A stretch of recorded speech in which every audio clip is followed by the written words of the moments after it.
Mario Dumont. Une feuille de route impressionnante. Un curriculum vitae aussi long que le pont de la Confédération.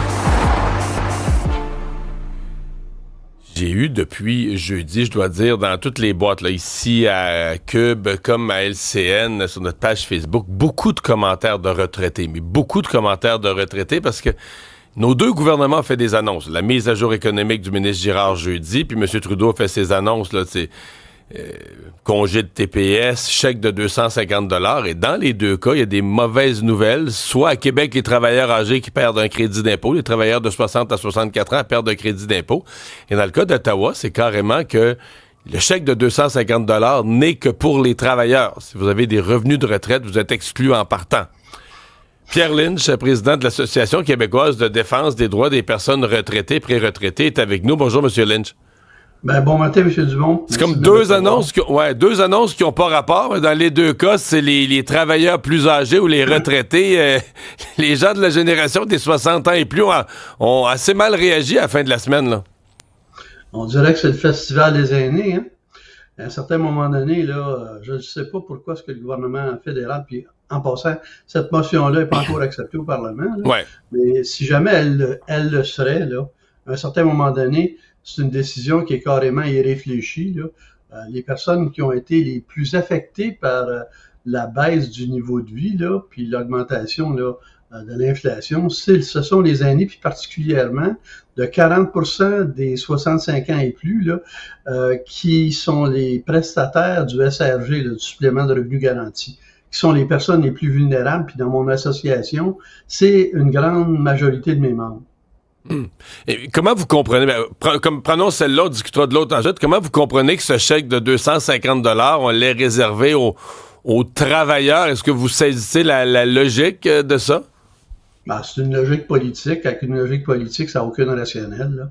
À un certain moment donné, on décide de prendre cette mesure-là, mais cette mesure-là, elle est carrément irréfléchie, là.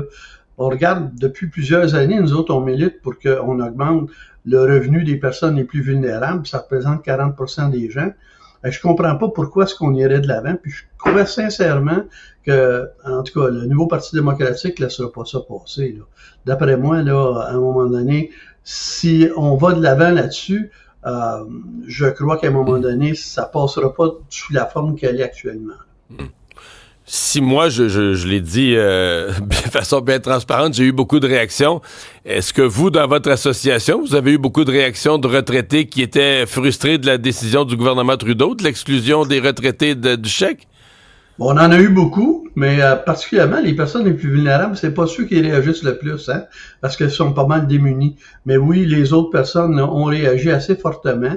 Puis on se pose la question, pourquoi est-ce qu'on s'en prend aux plus vulnérables de la société? On aurait dû mettre des mesures en place qui étaient, disons, régressives aux revenus, là, pour être capable d'améliorer le sort de ceux qui en ont le plus de besoin. C'est pas quelqu'un qui a 115 000 ou 100 000 $ de revenus qui va profiter d'un chèque de 250 $. Là. Je veux dire, faut être logique avec nous-mêmes aussi. Dans le cas présent, on va même jusqu'à 150 000 par année. Là. La limite est 150 000 par année. Donc, vous dites qu'il y a des retraités, par exemple, qui ont une petite retraite de 25-30 000. Eux auront zéro, là. C'est carrément irrationnel. Je comprends pas la logique derrière ça. D'ailleurs, c'est comme je vous dis, là, une logique qui est politique, des fois, elle est pas tout à fait rationnelle, là. Fait que c'est difficile à comprendre. Puis, en tout cas, chose certaine, c'est que notre association va faire des représentations à cet effet-là si on est capable, en temps, là, d'être capable d'influencer cette décision-là. Là, je vous le garantis. OK. À Québec, ce retrait, on dit qu'on n'a plus besoin de ça, là, qu'aujourd'hui, les gens prennent leur retraite plus vieux de toute façon, se rendent à l'âge moyen de la retraite est presque à 65 ans, le 64,89, je sais plus quoi. Donc, c'est un crédit d'impôt quand même qui donnait jusqu'à 1 500 $ à des personnes qui sont en fin de carrière, là, entre 60 et 64 ans, qui est perdu. Vous avez réagi à ça? Ouais, mais faut expliquer le processus là, dans ce cas-là. Les gens qui prennent une pré-retraite à 60 ans, là, il y en a moins qu'il y en avait avant. Puis ces gens-là, habituellement, là, c'est des gens qui avaient un fonds de retraite avec contribution d'employeur.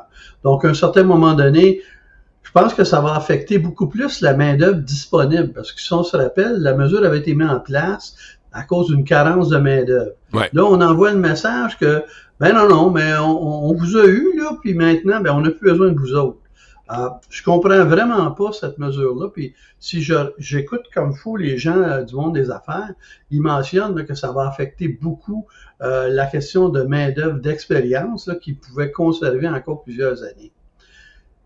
Mais c'est pas la seule mesure qu'ils ont mis en place. Il y a des modifications de cette mesure-là qui vont affecter les 65 ans et plus. Là.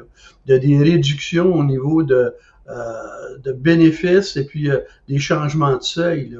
C'est que pour les travailleurs de 65 ans et plus, particulièrement les plus vulnérables qui, eux, n'avaient pas d'argent, ben à un moment donné, ils continuaient à travailler, pas parce que ça les intéressait de travailler, c'est parce qu'ils avaient besoin du revenu pour être capables de poursuivre leur vie là, de façon digne.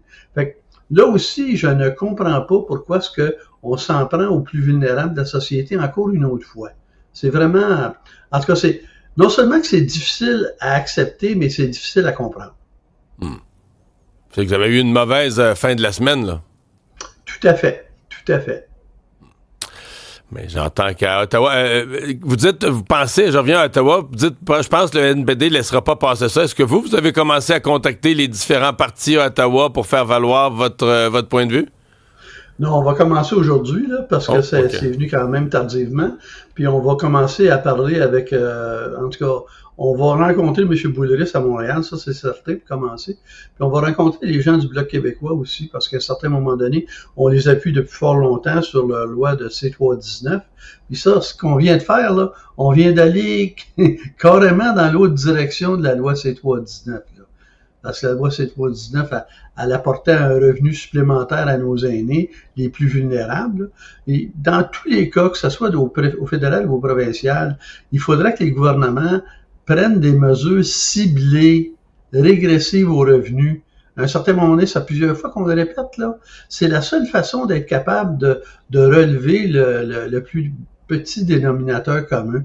Autrement, tout ce qu'on fait, là, c'est qu'on parsème un peu partout, là.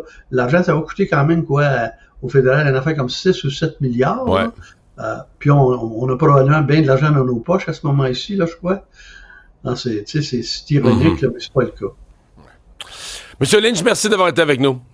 Ben, merci beaucoup. Passez une bonne journée. Au revoir. Pierre Lynch de l'Association québécoise de défense des droits des personnes retraitées.